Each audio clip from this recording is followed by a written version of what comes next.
Hello and welcome back to another episode of The Sober Scoop. Today we're going to be talking about drinking at inappropriate hours and in inappropriate situations because that was one of my favorite things to do. Yeah. I talk about this on social media a lot, but I haven't made an episode about it on the podcast, which is surprising to me because that was probably my biggest issue. It wasn't like over drinking at the parties or, getting so drunk and doing something crazy, or I don't know, other things that people struggle with. And those aren't where I have cravings in sobriety either. I don't get cravings at parties or in social situations, or late at night. Like, those aren't really where I get my cravings. I get my cravings from weird, unusual, actually extremely normal situations that you shouldn't be drinking in. But I'm saying weird situations that you should not drink in. Those are the situations that I crave alcohol, if that makes any sense. That was a weird roundabout way to say that. But like the grocery store, the nail salon, a drive, if I'm being real. Very normal, simple, mundane things. Doing the dishes, going to grab my mail, going for a walk. Really normal places and normal situations are where I get cravings to drink. So let's jump right in. Welcome to the Sober Scoop. This is a judgment-free zone where we talk about how to get sober and stay sober. You're not alone. I hope you feel seen. Quitting alcohol is the best decision I've ever made. All right, so I don't know. I feel that I'm unique for having cravings in these normal, mundane situations, but whenever I talk about it online, so many people relate. So I know that I'm not alone, and I know that other people deal with this as well. So as an example, like I play on this beach volleyball team, and we went out afterward. Everyone was like, hey, we're going to go to this place. Do you want to come with us? And I'm like, okay, sure, yeah. And it was a brewery. It was a brewery. It's such a hard word to say. Good thing I don't have to say it that much anymore. We went to a brewery, and they had a non-alcoholic beer, so that's what I got. And, he heard me order, this one guy heard me order the non-alcoholic beer, but didn't really think anything of it. Oh, she doesn't want to drink tonight, whatever. And then later it came up, like the following week, that I don't drink at all and I'm sober. And he was like, oh my God, I'm so sorry that we went to that brewery and like put you in that situation. I'm like, oh my God, it's totally fine. Like, I literally didn't even think about it. No big deal. And he just said that he has somebody who's sober in his life and they wouldn't have been okay with that. And so anyway, I was like, seriously, it's no big deal. And that's the truth. Breweries, bars, like the nightclub, literally I've gone out dancing at nightclubs plenty of times. Those are not where I feel tempted. I have partied in New Orleans for Mardi Gras as a sober person, where you look around and there is nothing but booze everywhere. No problem. Weddings? No problem.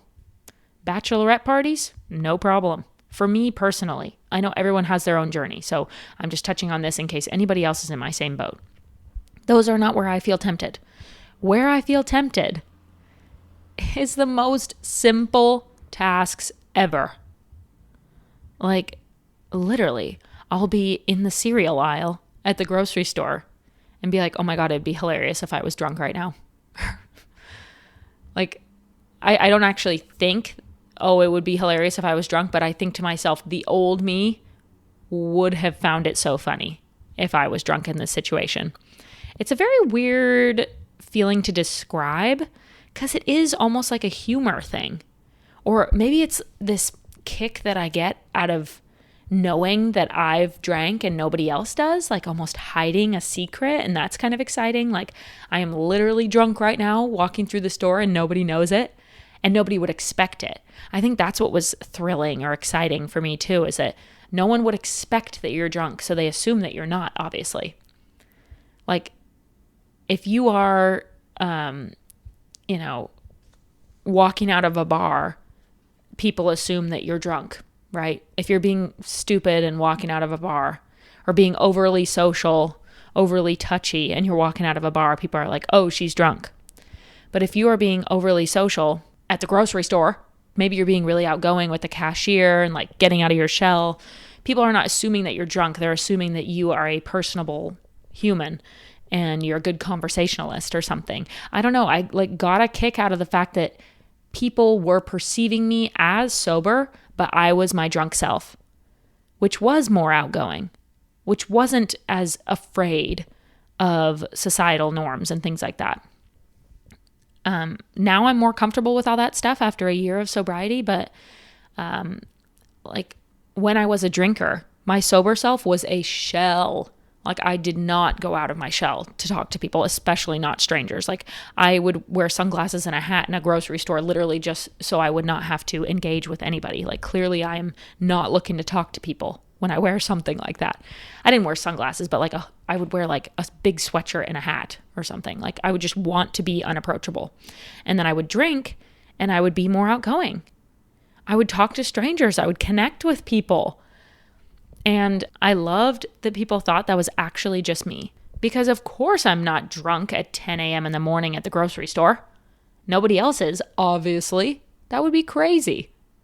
And so I liked that people assumed that I was sober. That was so exciting to me.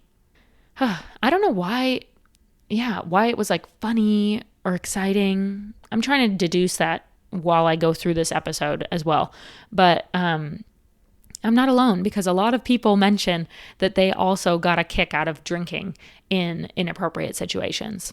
And let's just throw out some more examples. So like at Mass, Christmas Mass, church, whatever you want to call it. We were kind of a Christmas and Easter type of church family, so I didn't regularly go to church. But like on Easter, I always thought it was hilarious to show up drunk to Easter Mass and like even bring a drink in the car to drink in the parking lot before we go in. Like I thought that was hilarious because you're at church. Like nobody's drunk at church. Maybe they are. The Catholics, they like to drink. But I just thought it was hilarious to be drunk at church because nobody would assume that you are drunk at church. So it's almost like this fun little secret, right? It's almost like, let's say you're dating a coworker, but it's a secret, right? That's kind of exciting because you and this coworker have this romantic vibe going on and there's this like sexual tension or something, but nobody else knows about it. It's just you guys. So it's really exciting for you guys. And it's almost like the relationship is even more special because it's just you guys and it's your little secret together. Ooh la la. That's almost how it was to drink in normal mundane situations.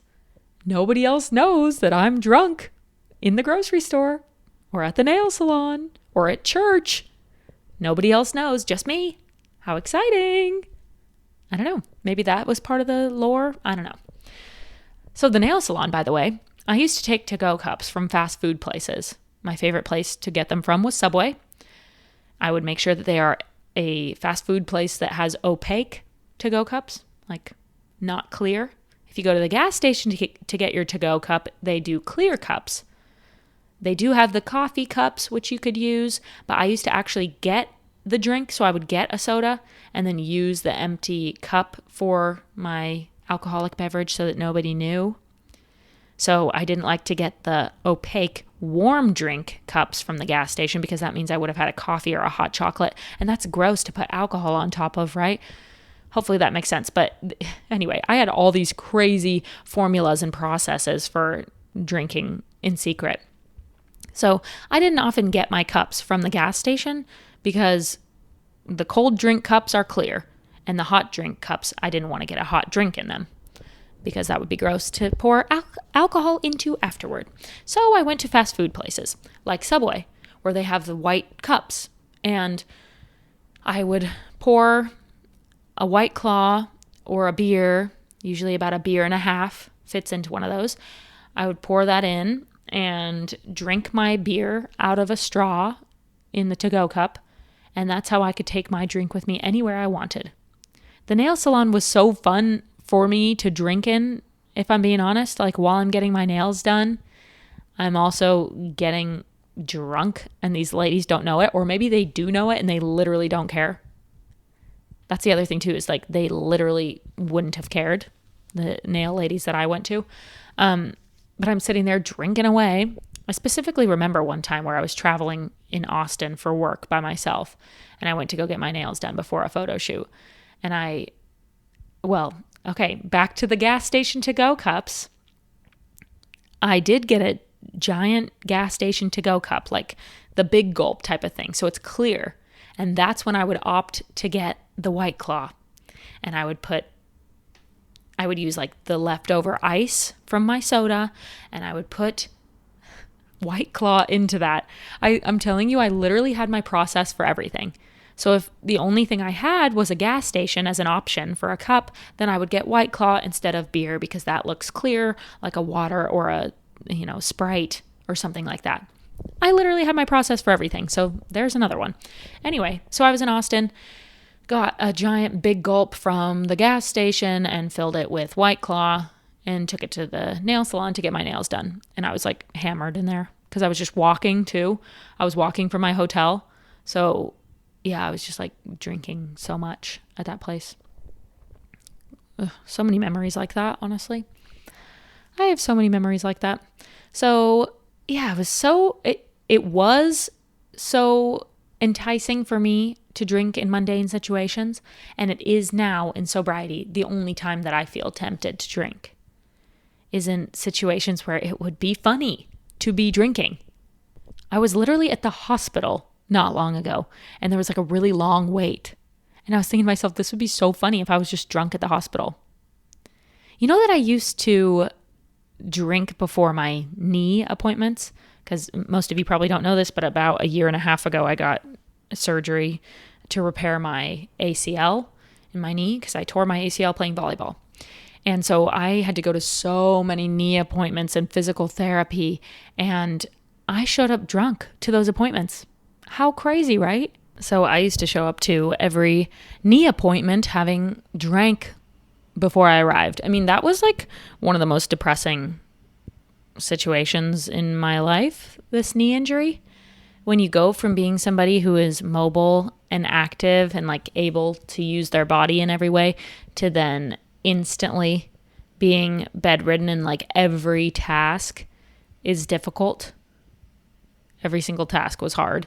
Literally sitting at a restaurant or something was hard because I always got this cramp in my kind of groin area from not being able to tuck my foot under my bum. You know what I'm saying? Like you always had to have your leg out because it had to be straight for so long and you couldn't bend it. The ACL injury is a pretty bad one. It's known to be one of the, worst sports injuries. And yeah, so I was just like really kind of depressed going through that situation. And I would show up to all of my knee appointments with alcohol in my system. And I know that one doctor in particular definitely knew that I was drinking that whole time. And he was probably concerned about me. He never brought that up, but I could just tell that he like looked at me a little funny. And I'm sure he was like wondering why I smelled like alcohol in every single one of these appointments. And he's probably like, is she okay? Do I need to intervene? I don't know. Anyway, yeah, that was pretty bad. I used to drink before those because I thought the hospital was a lot more fun with some drinks in your system, right? Anything you could think of to do that's just normal and mundane, I loved to drink for it. Got to go to the DMV? That'll be fun to be drunk for. Why not? Like anything. Watching your younger cousin's baseball game, that'd be fun to drink at. Or at least the old me thought it would be. Literally any normal, mundane task that would be like the craziest, wildest thing to drink at, I would drink at by myself. Because it was exciting to know that I was drinking and nobody else was, or know that I'm drunk and nobody else is. I don't know what the lore was, but I just loved being tipsy in places where I should not be tipsy. And this is really hard for me to say, so please try not to judge me. I never hurt anyone, never hurt myself, and I'm sober now, so I'm clearly taking a step towards making sure this never happens again. But I love road trips. I still do to this day. And when I was on those open country roads, I would have a drink in my to-go cup. and be drinking while I was driving on those open roads. And yeah, that's really bad. Never drink and drive. Just, I talk about this a lot in my episodes, but please just don't do it. One bad mistake and your life is over, or somebody else's life is over, and it's just not worth it. And I'm so mad at myself and embarrassed and ashamed that I did that. But that's another thing that I like to drive for, or that I liked to drink for. It's just like a drive through the country. It's nice with a drink, or at least I thought it was. Really bad. Could be anything, guys. I could go on and on and on with like the mundane tasks in life, literally like doing the dishes or something. Like, let's get wasted before we do the dishes. Why not? I'm saying we, but it's literally just me. I'll get drunk before doing the dishes because it's more fun to do the dishes while drunk. The number of times, too, that I was just wasted at my house by myself is unreal. Like, I loved a night at home just blasting music and doing nothing other than drinking, making videos, and sometimes dancing around, sometimes just turning on a TV show. Like, I loved being alone, and I thrived in my alone time because I could just drink how I wanted to. And I could do nothing, and it would be fun because I was drinking. I think that's another thing too about why I like to drink in these normal situations, is it makes normal, simple things really fun. I drank at work a lot. There's another normal thing that I would drink for. Work meetings, interviews, job interviews. Oh my God, that one pains me. When I was looking for a new job, I literally could not imagine doing the job interview without having had a beer. And I would pour it into my coffee mug and I would sip it literally during the job interview. Or I only had to meet with my team about once a month for a remote job that I had, and it was in a creative industry. I hardly even had a boss. They were so not present, but we did have to have these monthly calls, and I'd be drinking for every one of those because I was so nervous to get on the call.